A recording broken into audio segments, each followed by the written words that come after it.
These are going to be three oddly specific things that INFPs know all too well. These are things that I've pulled from my own life. They're common themes I see on INFP forums and subreddits, and just from other INFPs I've met in my life as well.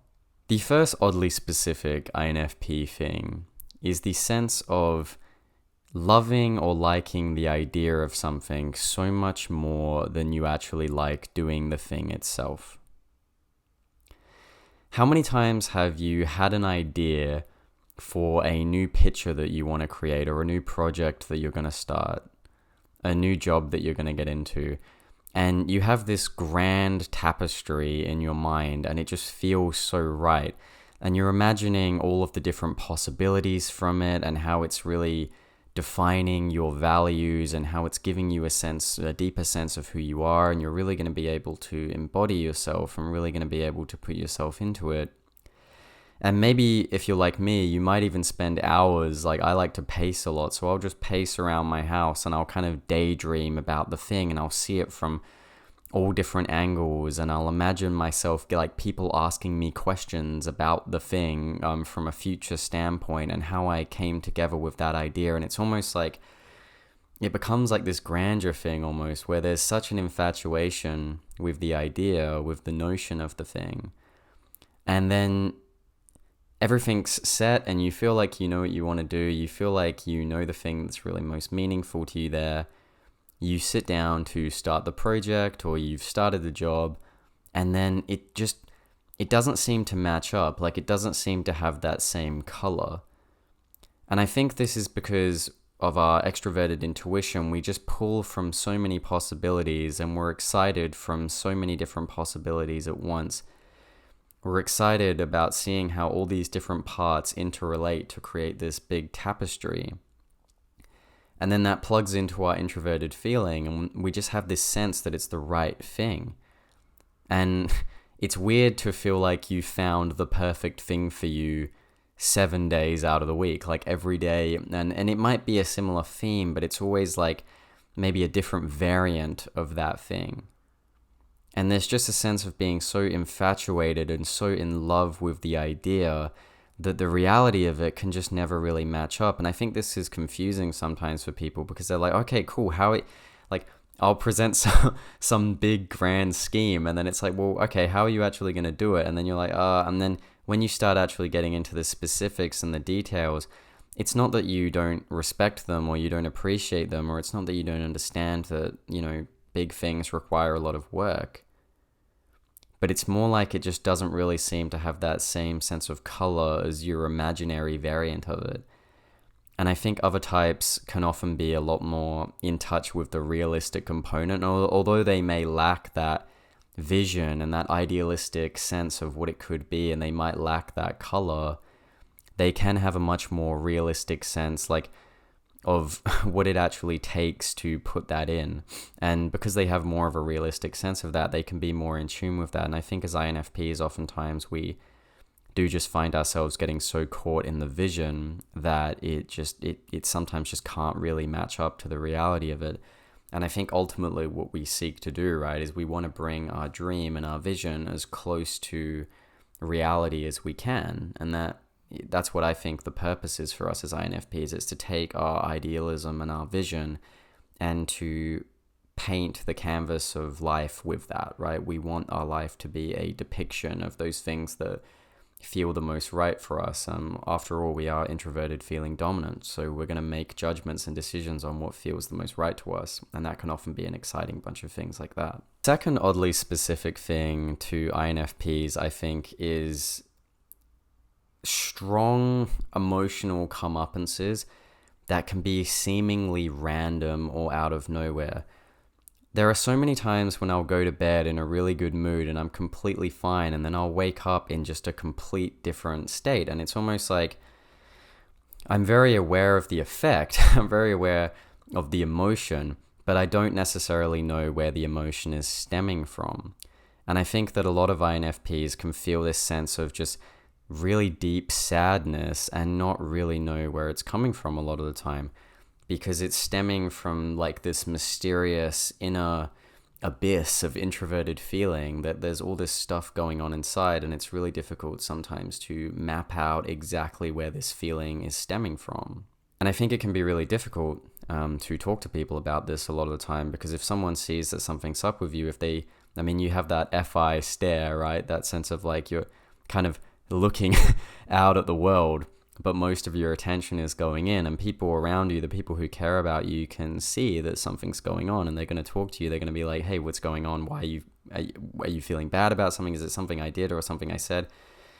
And oftentimes for us, we kind of need that space and that time to actually sit down with ourselves and get closer to and identify what that thing is. And it can be really difficult to do when the world keeps going. The world keeps going no matter how you feel. And it's almost like you sometimes don't feel like you have the space, but you have to go to work today. You have to, you have to take care of this social situation. You have this responsibility and that thing. And sometimes what can happen is we want to kind of put the emotion in the passenger seat or in the back seat a little bit. And we just want to be able to steer with our more like our lower function of like extroverted thinking, right? We want to do the pragmatic thing. We want to do something systematic, something that's going to work. But then that there's such a strong magnetic pull to what that thing is. And it can be really challenging when you don't really know where your emotions are actually stemming from a lot of the time. And maybe if you've just dealt with this particular cycle of emotion enough, you start to get kind of like a sense of where that's coming from. But I still think for a lot of INFPs, we feel like our emotional states can be shrouded in a lot of mystery. And this can definitely be really confusing when the things in your life seem like they're going really well, and then you can feel this emotion come up that doesn't really match.